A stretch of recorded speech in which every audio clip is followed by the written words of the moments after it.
Morning students. Last video में हमने Dalton atomic theory के बारे में पढ़ा था। आज का हमारा टॉपिक है एटॉमिक मास।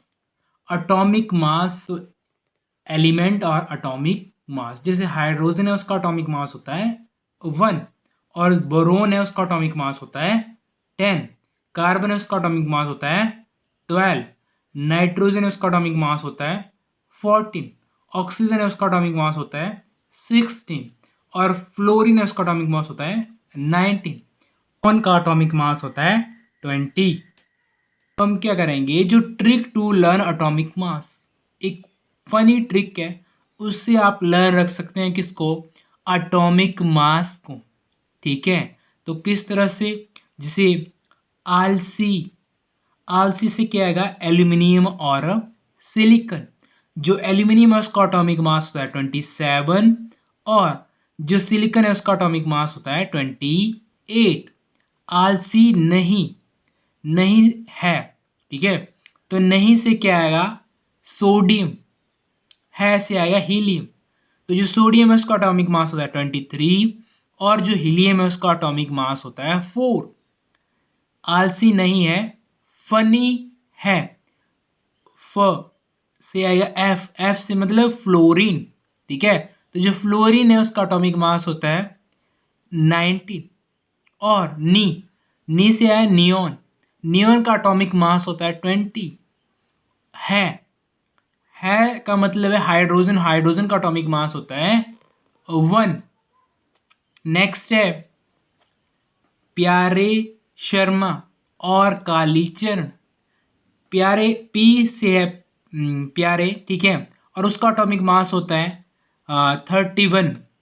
ठीक है, जो फॉस्फोरस है उसका एटॉमिक मास होता है 31 और जो सल्फर है उसका एटॉमिक मास होता है 32 और जो आर्गन है, आर्गन का एटॉमिक मास होता है 40 और जो नेक्स्ट है कालीचरण, के से है पोटाशियम और पोटाशियम का एटॉमिक मास होता है 39 और चरण से मतलब कैल्शियम, कैल्शियम का एटॉमिक मास होता है 40। ठीक है, ये जो एटॉमिक मास हैं ये आगे यूज होंगे जब हम क्या निकालेंगे, मॉलिक्यूलर मास। तो आपको लर्न होना चाहिए, तभी आप क्या कर सकते हैं, मॉलिक्यूलर मास फाइंड आउट कर सकते हैं। जैसे मॉलिक्यूलर मास ऑफ मीथेन अगर फाइंड आउट करना हो तो मीथेन का फॉर्मूला होता है CH4। ठीक है, तो कार्बन का एटॉमिक मास होता है 12 और हाइड्रोजन का एटॉमिक मास होता है 1। ठीक है, और जो मीथेन है CH4 है, अगर उसका मॉलिक्यूलर मास कैलकुलेट करना हो तो कार्बन का एटॉमिक मास होता है 12 प्लस हाइड्रोजन कितने हैं यहाँ पे 4 और हाइड्रोजन का एटॉमिक मास कितना होता है 1, तो 4 बन जा क्या आएगा 4, 12 प्लस 4 कितना आ गया 16U। तो जो मीथेन है उसका जो मॉलिक्यूलर मास है वो कितना आता है 16U।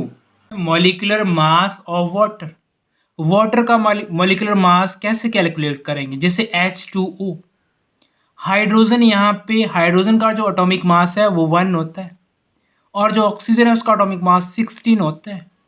ठीक है, और जो हाइड्रोजन है वो कितने हैं यहाँ पे 2 और हाइड्रोजन का एटॉमिक मास होता है 1, 2 इंटू 1 तो वो प्लस, और ऑक्सीजन कितने हैं यहाँ पे 1 और उसका एटॉमिक मास होता है 16, तो 2 प्लस 16 कितना आ गया 18। तो जो वाटर है उसका एटॉमिक मास कितना आता है 18U।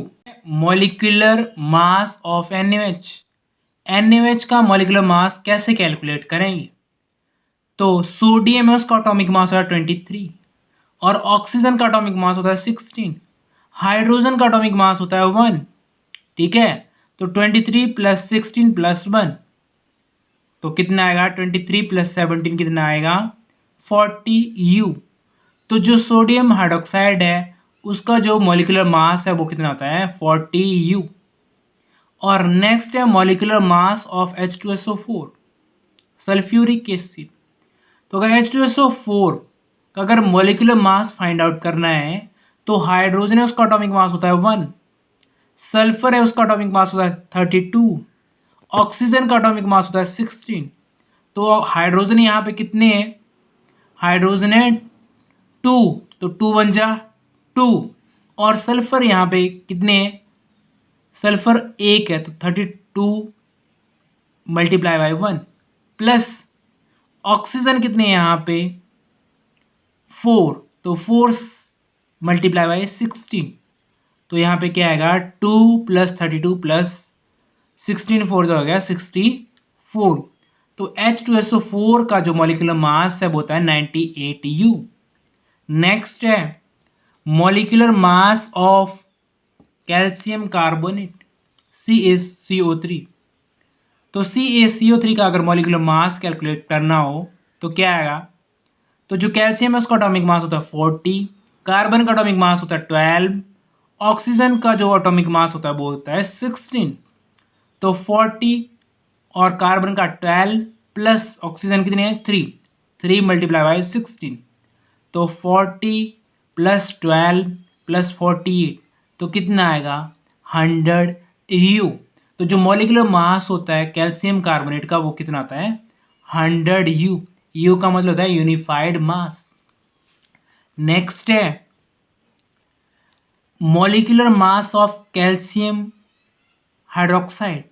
तो कैल्शियम हाइड्रोक्साइड का जो मॉलिक्यूलर मास होता है, कैल्शियम का जो एटॉमिक मास है 40, ऑक्सीजन का 16, हाइड्रोजन का 1, तो कैल्शियम यहाँ पे 1 है तो 40 प्लस ऑक्सीजन यहाँ पे 2 है तो 2 मल्टीप्लाई बाई 16, और हाइड्रोजन कितने हैं 2, तो हाइड्रोजन का एटॉमिक मास होता है 1, तो 40 + 32 + 2, तो 40 + 34 कितना आ गया 74 U। तो जो मॉलिक्यूलर मास होता है कैल्शियम हाइड्रोक्साइड का वो होता है 74 U।